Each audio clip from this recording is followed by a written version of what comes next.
નમસ્કાર મિત્રો, ખેડૂત પુત્ર યુટ્યુબ ચેનલમાં આપ સર્વ સાથીઓનું સ્વાગત છે। મિત્રો જાણીશું અત્યારના તાજા અને મહત્વના સમાચાર। તો મિત્રો જે પણ મિત્રો આપણી ચેનલમાં નવા છે તે મિત્રોને ખાસ વિનંતી કે વિડીયોને દિલથી એક લાઇક કરી ખેડૂત પુત્ર યુટ્યુબ ચેનલને સબસ્ક્રાઇબ કરી દેજો, જેથી મિત્રો તમને દરરોજના તાજા અને મહત્વના સમાચાર ખેડૂત પુત્ર યુટ્યુબ ચેનલના માધ્યમથી મળી જાય। તો મિત્રો સૌપ્રથમ સમાચાર વિશે વાત કરીએ તો અંબાલાલ પટેલની આગાહી, ગુજરાતીઓની નવરાત્રિ તો વરસાદ વગર સારી નીકળશે, પણ અસલી ખેલ નવરાત્રિ પછી શરૂ થશે। આવું અમે નહીં પણ અંબાલાલ પટેલ કહી રહ્યા છે। જ્યાં મિત્રો નવરાત્રિ બાદ ભારેથી અતિભારે વરસાદ તો વાવાઝોડાની પણ આગાહી અંબાલાલ પટેલે કરી છે।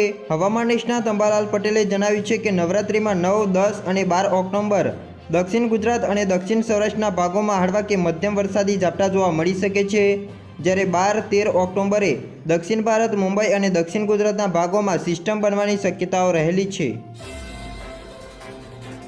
હવે પછી સમાચાર વિશે વાત કરીએ તો ગુજરાતમાં યોજનાઓ અધૂરી। ગુજરાત વિધાનસભામાં રજૂ થયેલા એક રિપોર્ટમાં મોટો ખુલાસો થયો છે, જે પ્રમાણે રાજ્યમાં 213 એવી યોજનાઓ છે જેની ડેડલાઇન 31 માર્ચ 2024 કે તે પહેલાં હતી, આમ છતાં હજુ પણ અધૂરી છે।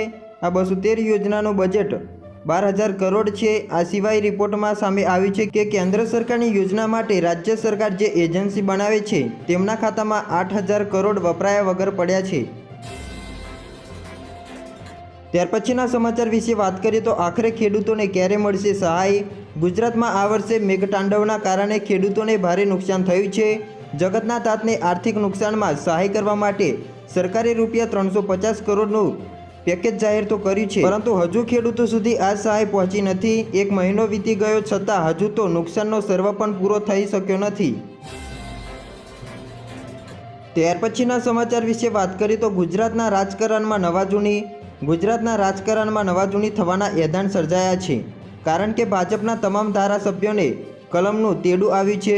તમામ ધારાસભ્યો પત્રો દ્વારા જાણ કરવામાં આવી છે। ઉલ્લેખનીય છે કે મિત્રો ગાંધીનગર સ્થિત કમલમ કાર્યાલયે સ્નેહ મિલન કાર્યક્રમ યોજાયો છે, જે સ્નેહ મિલન કાર્યક્રમમાં તમામ ધારાસભ્યોએ હાજર રહેવાની સૂચના આપી દેવામાં આવી છે। રાજકીય સૂત્રો મુજબ સ્થાનિક સ્વરાજ્યની ચૂંટણીની જાહેરાત થાય તે પહેલાં નવા પ્રદેશ ભાજપ પ્રમુખ પણ ગુજરાત ભાજપને મળી શકે છે। હવે પછી સમાચાર વિશે વાત કરીએ તો મુખ્યમંત્રીના મોટા નિર્ણયો। સીએમનો મોટો નિર્ણય, હવે ગુજરાતના નાગરિકોને કામ નહીં અટકે। 32 સિટી સિવિક સેન્ટર્સની મહીસાગર જિલ્લાના બાલાસિનોર ખાતેથી ભેટ આપી હતી। નગરોમાં વસતા નાગરિકોને મ્યુનિસિપલ સેવાઓ એક જ સ્થળેથી સરળતાથી મળી રહે તેવો સિટીઝન સેન્ટ્રિક સર્વિસથી ઇઝ ઓફ લિવિંગનો આશય આ સિટી સિવિલ સેન્ટર્સની સ્થાપનામાં રહેલો છે। ઓનલાઈન સુવિધા સરળતાએ મળે તે માટે વન સ્ટોપ શોપ તરીકે આ સિટી સિવિક સેન્ટર્સ કાર્યરત કરવામાં આવ્યા છે। હવે પછી મિત્રો સમાચાર વિશે વાત કરીએ તો શૌચાલય બનાવવા માટે 12,000 રૂપિયાની સહાય। ભારતને સમૃદ્ધ બનાવવા માટે સરકાર મફત શૌચાલય યોજના શરૂ કરવામાં આવી હતી, જ્યારે આ યોજના હેઠળ દેશમાં લગભગ 11 કરોડ ઘરોમાં શૌચાલય બનાવવામાં આવ્યા છે।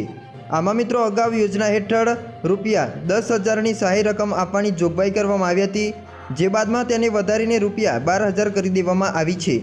મફત શૌચાલય યોજના 2024 માટેની અરજીઓ ગ્રામીણ અને શહેરી બંને વિસ્તારોમાં શરૂ કરી દેવામાં આવી છે, માટે આ યોજનાનો જે પણ મિત્રો લાભ લેવા માંગતા હોય તો તમારા ઘરમાં પહેલાથી શૌચાલય ન હોવું જોઈએ। પછીના સમાચાર વિશે વાત કરીએ તો વાહન ચાલકો સાવધાન થઈ જજો।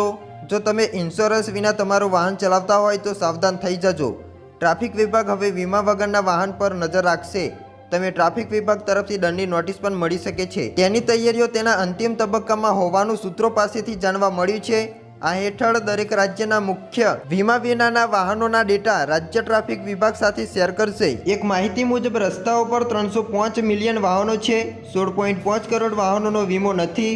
શું છે કાયદો? મોટર વાહન અધિનિયમ 2019 મુજબ વીમા પોલિસી વિના વાહન ચલાવવું ગેરકાયદેસર છે। આવા કિસ્સામાં પ્રથમ વખત દંડ ₹2,000 અને અથવા તો 3 મહિના સુધી જેલ, બીજા ગુના માટે અને તેના પછી વીમા પોલિસી વિના ડ્રાઇવિંગ કરવા માટે ₹4,000નો દંડ છે। દંડ તમામ વાહનો માટે સમાન છે।